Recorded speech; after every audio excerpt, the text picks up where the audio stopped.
I got an Elite 320, the Hurricane.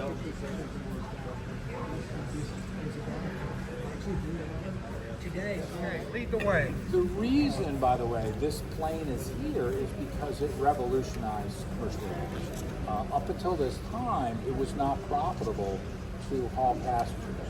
And the DC-3, which started flying in 1935, changed all that. For example, the DC-2, the prior model, had 14 passenger capacity. This says 21. So that additional 50% capacity helped tip the scales. And also the plane could move fast. Cruising speed is about 175 miles an hour. So now suddenly you could go from New York to LA with a couple of refueling. So much more efficiently. So I have my passport in here and stuff. Okay, we're going to be out here all the time. Okay, you'll watch it? Yeah. Okay. I'll give it to you when I go on. Okay. And so, by the way, we're fortunate that there's less than 21 of us, because what we're going to do, we're going to continue the tour actually on board. And the comment we constantly get, who's been on a DC-3 before? Mary, you certainly have. Flying DC-3 thing. Oh, fantastic. That's great. Flagship Detroit. Oh, yeah. Yes. You're still, we have various estimates. There's somewhere between 100 and 150 still flying. There's an old joke in the aviation community, the best replacement for a DC-3 is a DC-3. Because they're durable. Short runway. It's the camera and I want to get my Very quick tip, if you're going up to the flight deck, if you're 5'6" or taller, you want to bend down twice in, twice out.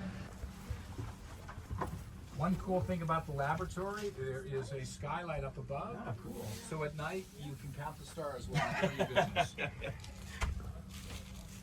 That's a nice bathroom. Yeah, what is it? The A220, I think, has a skylight above it.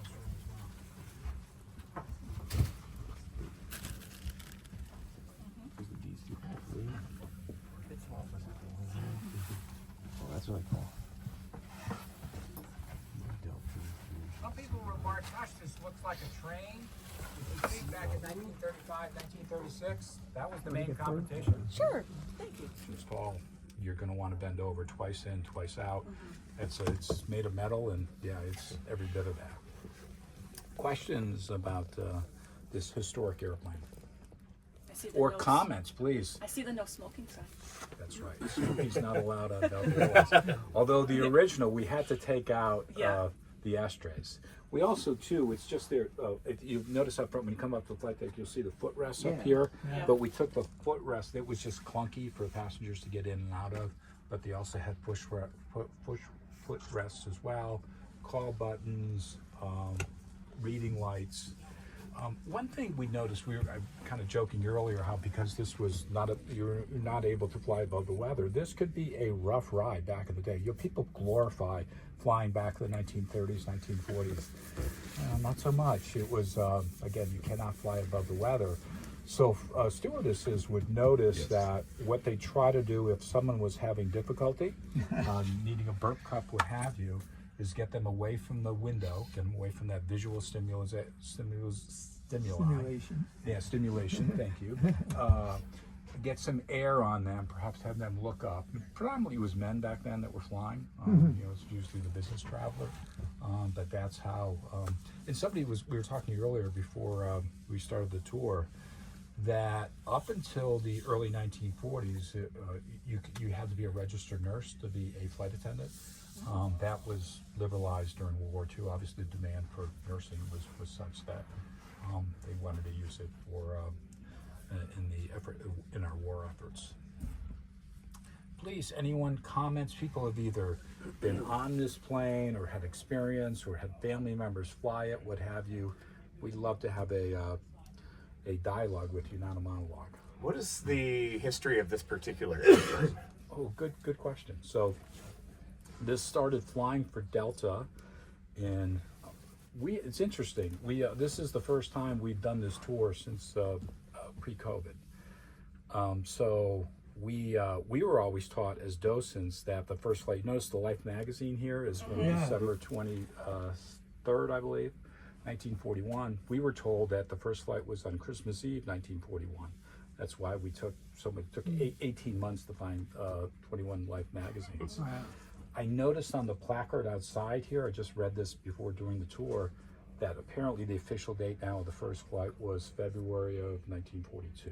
So but this rolled off the assembly line in Santa Monica in December 22nd, 23rd of 1941. I flew flagship Detroit, which is American Airlines' preserved DC-3. I'm not sure why, but their armrest and the actual seat structures, like, it's narrow and it's not painful, but it's really tough to sit in. It's just not nearly as built up as this is. So I'm not sure if that's just because it's an active one that passengers are flying, but it is a sharp contrast from this. And it also seems like the fuselage maybe even just a little bit more roomier on the inside, but it's certainly quite the contrast. But Delta one's better, I have to be honest. So Appreciate that. Thank you. Of course. Thank you. Yeah, the roominess too. The American Airlines was very instrumental in purchasing the original, the DC-3, Mr. Smith there.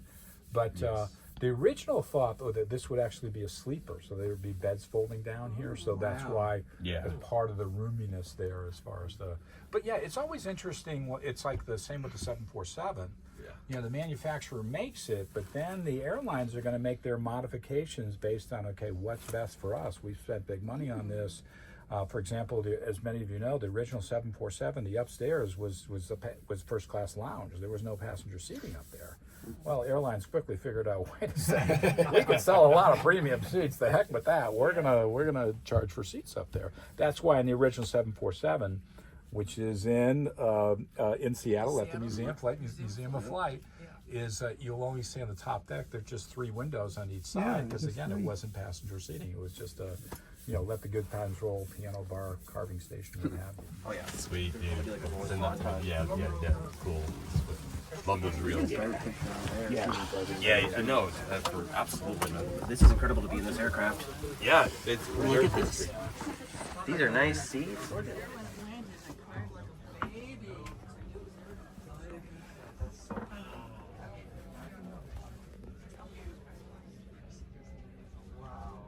My first flight ever was in American DC-3, just before they got retired.